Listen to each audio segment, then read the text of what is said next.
اعوذ باللہ من الشیطان الرجیم، بسم اللہ الرحمن الرحیم۔ الحمد للہ رب العالمین والصلاة والسلام علی سید المرسلین وخاتم النبیین، اما بعد۔ صحیح بخاری، باب کتاب الصوم، حدیث نمبر 1961، اردو ترجمہ۔ پے در پے ملا کر روزہ رکھنا، اور جنہوں نے یہ کہا کہ رات میں روزہ نہیں ہو سکتا۔ ابوالعالیہ تابعی سے ایسا منقول ہے، انہوں نے کہا کہ اللہ نے فرمایا روزہ رات تک پورا کرو، اور جب رات آئی تو روزہ کھل گیا۔ یہ ابن ابی شیبہ نے نکالا، کیونکہ اللہ تعالیٰ نے سورہ بقرہ میں فرمایا پھر تم روزہ رات تک پورا کرو۔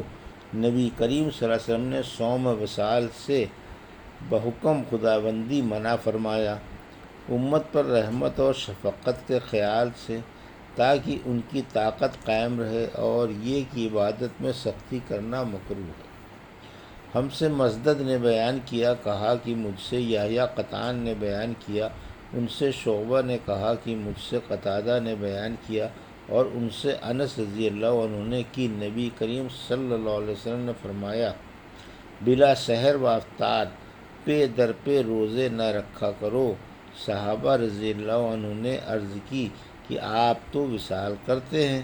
آپ صلی اللہ علیہ وسلم نے فرمایا کہ میں تمہاری طرح نہیں ہوں، مجھے اللہ تعالیٰ کی طرف سے کھلایا اور پلایا جاتا ہے۔ آپ صلی اللہ علیہ وسلم نے یہ فرمایا کہ میں اس طرح رات گزارتا ہوں کہ مجھے کھلایا اور پلایا جاتا رہتا ہے۔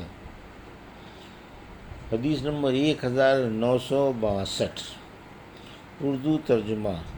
ہم سے عبداللہ بن یوسف نے بیان کیا، انہوں نے کہا ہم کو امام مالک رحمۃ اللہ علیہ نے خبر دی، انہیں نافع نے اور ان سے عبداللہ بن عمر رضی اللہ عنہ نے بیان کیا کہ رسول اللہ صلی اللہ علیہ وسلم نے صوم و وصال سے منع فرمایا۔ صحابہ رضی اللہ عنہ نے عرض کی کہ آپ صلی اللہ علیہ وسلم تو وصال کرتے ہیں۔ آپ صلی اللہ علیہ وسلم نے فرمایا کہ میں تمہاری طرح نہیں ہوں، مجھے تو کھلایا اور پلایا جاتا ہے۔ حدیث نمبر 1963، اردو ترجمہ۔ ہم سے عبداللہ بن یوسف نے بیان کیا، ان سے لیث بن سعد نے بیان کیا، ان سے یزید بن حاد نے بیان کیا، ان سے عبداللہ بن خباب نے، اور ان سے ابو سعید خدری رضی اللہ عنہ نے، انہوں نے رسول اللہ صلی اللہ علیہ وسلم سے سنا کہ آپ صلی اللہ علیہ وسلم نے فرمایا مسلسل بلا سحری و افطاری روزے نہ رکھو۔ ہاں، اگر کوئی ایسا کرنا ہی چاہے تو وہ سحری کے وقت تک ایسا کر سکتا ہے۔ صحابہ رضی اللہ عنہ نے عرض کی یا رسول اللہ، آپ صلی اللہ علیہ وسلم تو ایسا کرتے ہیں۔ اس پر آپ صلی اللہ علیہ وسلم نے فرمایا میں تمہاری طرح نہیں ہوں، میں تو رات اس طرح گزارتا ہوں کہ ایک کھلانے والا مجھے کھلاتا ہے اور ایک پلانے والا مجھے پلاتا ہے۔ حدیث نمبر 1964، اردو ترجمہ۔ ہم سے عثمان بن ابی شیبہ اور محمد بن سلام نے بیان کیا، کہا کہ ہم کو ابطح نے خبر دی، انہیں حشام بن عربہ نے، انہیں ان کے باپ نے، اور ان سے عائشہ رضی اللہ عنہا نے کہا کہ رسول اللہ صلی اللہ علیہ وسلم نے پے در پے روزے سے منع کیا تھا، امت پر رحمت و شفقت کے خیال سے۔ صحابہ رضی اللہ عنہ نے عرض کی کہ آپ صلی اللہ علیہ وسلم تو وصال کرتے ہیں۔ آپ صلی اللہ علیہ وسلم نے فرمایا میں تمہاری طرح نہیں ہوں، مجھے میرا رب کھلاتا اور پلاتا ہے۔ عثمان نے اپنی روایت میں امت پر رحمت و شفقت کے خیال سے کے الفاظ ذکر نہیں کیے ہیں۔ حدیث نمبر 1965، جو طے کے روزے بہت رکھے اس کو سزا دینے کا بیان۔ اس کو حضرت انس رضی اللہ عنہ نے جناب نبی کریم صلی اللہ علیہ وسلم سے روایت کیا ہے۔ ہم سے ابو الیمان نے بیان کیا، کہا کہ ہم کو شعیب نے خبر دی، ان سے زہری نے بیان کیا کہ مجھ سے ابو سلمہ بن عبد الرحمن نے بیان کیا، ان سے ابو ہریرہ رضی اللہ عنہ نے کہ رسول اللہ صلی اللہ علیہ وسلم نے مسلسل کئی دن تک سحری و افطاری کے بغیر روزہ رکھنے سے منع فرمایا تھا۔ اس پر ایک آدمی نے مسلمانوں میں سے عرض کی یا رسول اللہ آپ تو وصال کرتے ہیں۔ آپ صلی اللہ علیہ وسلم نے فرمایا میری طرح تم میں سے کون ہے؟ مجھے تو رات میں میرا رب کھلاتا ہے اور وہی مجھے سیراب کرتا ہے۔ لوگ اس پر بھی جب صوم و وصال رکھنے سے نہ رکے تو آپ صلی اللہ علیہ وسلم نے ان کے ساتھ 2 دن تک وصال کیا۔ پھر عید کا چاند نکل آیا تو آپ صلی اللہ علیہ وسلم نے فرمایا کہ اگر چاند نہ دکھائی دیتا تو میں اور کئی دن وصال کرتا۔ گویا جب صوم وصال سے وہ لوگ نہ رکے تو آپ نے ان کو سزا دینے کے لیے یہ کہا۔ حدیث نمبر 1966 اردو ترجمہ۔ ہم سے یحییٰ بن موسیٰ نے بیان کیا،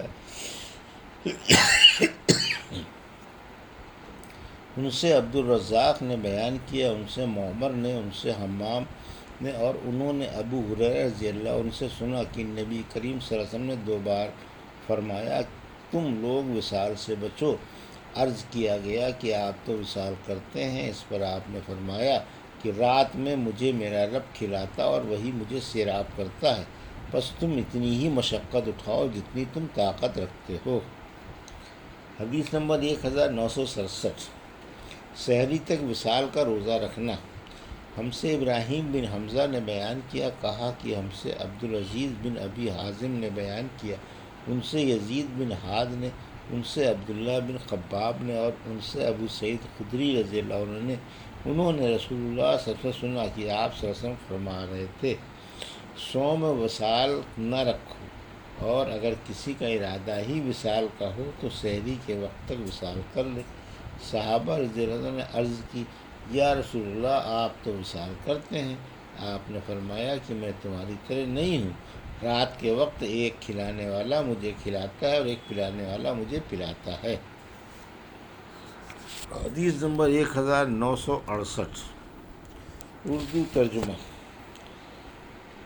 کسی نے اپنے بھائی کو نفلی روزہ توڑنے کے لیے قسم دی اور اس نے روزہ توڑ دیا تو توڑنے والے پر قضا واجب نہیں ہے، جبکہ روزہ نہ رکھنا اس کو مناسب ہو۔ ہم سے محمد بن بشار نے بیان کیا، کہا ہم سے جعفر بن عون نے بیان کیا، ان سے ابو الامیس عتبہ بن عبداللہ نے بیان کیا، ان سے عون بن ابی حجیفہ نے، اور ان سے ان کے والد وہب بن عبداللہ نے بیان کیا کہ رسول اللہ صلی اللہ علیہ وسلم نے سلمان اور ابو درداء رضی اللہ عنہ کو بہت پھٹے پرانے حال میں دیکھا۔ ان سے پوچھا کہ یہ حالت کیوں بنا رکھی ہے؟ ام درداء رضی اللہ عنہ نے جواب دیا کہ تمہارے بھائی ابو درداء رضی اللہ عنہ ہیں جن کو دنیا کی کوئی حاجت ہی نہیں ہے۔ پھر ابو درداء بھی آ گئے اور ان کے سامنے کھانا حاضر کیا اور کہا کہ کھانا کھاؤ۔ انہوں نے کہا کہ میں تو روزے سے ہوں۔ اس پر حضرت سلمان رضی اللہ عنہ نے فرمایا کہ میں بھی اس وقت تک کھانا نہیں کھاؤں گا جب تک تم خود بھی شریک نہ ہوگے۔ راوی نے بیان کیا کہ پھر وہ کھانے میں شریک ہو گئے اور روزہ توڑ دیا۔ رات ہوئی تو ابو درداء رضی اللہ عنہ عبادت کے لیے اٹھے تو سلمان رضی اللہ عنہ نے فرمایا ابھی سو جاؤ۔ پھر دوبارہ جب اٹھنے لگے تو اس مرتبہ بھی سلمان رضی اللہ عنہ نے فرمایا کہ ابھی سو جاؤ۔ پھر جب رات کا آخری حصہ ہوا تو سلمان رضی اللہ عنہ نے فرمایا کہ اچھا اب اٹھ جاؤ۔ چنانچہ دونوں نے نماز پڑھی۔ اس کے بعد سلمان رضی اللہ عنہ نے فرمایا کہ تمہارے رب کا بھی تم پر حق ہے، جان کا بھی تم پر حق ہے، اور تمہاری بیوی کا بھی تم پر حق ہے، اس لیے ہر حق والے کے حق کو ادا کرنا چاہیے۔ پھر آپ نبی کریم صلی اللہ علیہ وسلم کی خدمت میں حاضر ہوئے اور آپ صلی اللہ علیہ وسلم سے اس کا تذکرہ کیا تو آپ صلی اللہ علیہ وسلم نے فرمایا کہ سلمان نے سچ کہا۔ حدیث نمبر 1969 ماہ شعبان میں روزے رکھنے کا بیان۔ ہم سے عبداللہ بن یوسف نے بیان کیا، کہا کہ ہم کو امام مالک رحمۃ اللہ علیہ نے خبر دی، انہیں ابو نصر نے، انہیں ابو سلمہ نے، اور ان سے عائشہ رضی اللہ عنہا نے بیان کیا کہ رسول اللہ صلی اللہ علیہ وسلم نفلی روزے رکھنے لگتے تو ہم آپس میں کہتے کہ اب آپ صلی اللہ علیہ وسلم روزہ رکھنا چھوڑیں گے ہی نہیں، اور جب روزہ چھوڑ دیتے تو ہم کہتے کہ اب آپ روزہ رکھیں گے ہی نہیں۔ میں نے رمضان کو چھوڑ کر رسول اللہ صلی اللہ علیہ وسلم کو کبھی پورے مہینے کا نفلی روزہ رکھتے نہیں دیکھا، اور جتنے روزے آپ شعبان میں رکھتے میں نے کسی مہینے میں اس سے زیادہ روزے رکھتے آپ کو نہیں دیکھا۔ حدیث نمبر 1970 اردو ترجمہ۔ ہم سے معاذ بن فضالہ نے بیان کیا، ان سے حشام نے بیان کیا، ان سے یحییٰ نے، ان سے ابو سلمہ نے، اور ان سے حضرت عائشہ رضی اللہ عنہا نے کہا کہ رسول اللہ صلی اللہ علیہ وسلم شعبان سے زیادہ اور کسی مہینے میں روزے نہیں رکھتے تھے۔ شعبان کے پورے دنوں میں آپ صلی اللہ علیہ وسلم روزے سے رہتے۔ آپ صلی اللہ علیہ وسلم فرمایا کرتے تھے کہ عمل وہی اختیار کرو جس کی تم میں طاقت ہو، کیونکہ اللہ تعالیٰ ثواب دینے سے نہیں تھکتا، تم خود ہی اکتا جاؤ گے۔ نبی کریم صلی اللہ علیہ وسلم نے اس نماز کو سب سے زیادہ پسند فرماتے جس پر ہمیشگی اختیار کی جائے، خواہ کم ہی کیوں نہ ہو۔ چنانچہ آن حضرت صلی اللہ علیہ وسلم جب کوئی نماز شروع کرتے تو اسے ہمیشہ پڑھتے تھے۔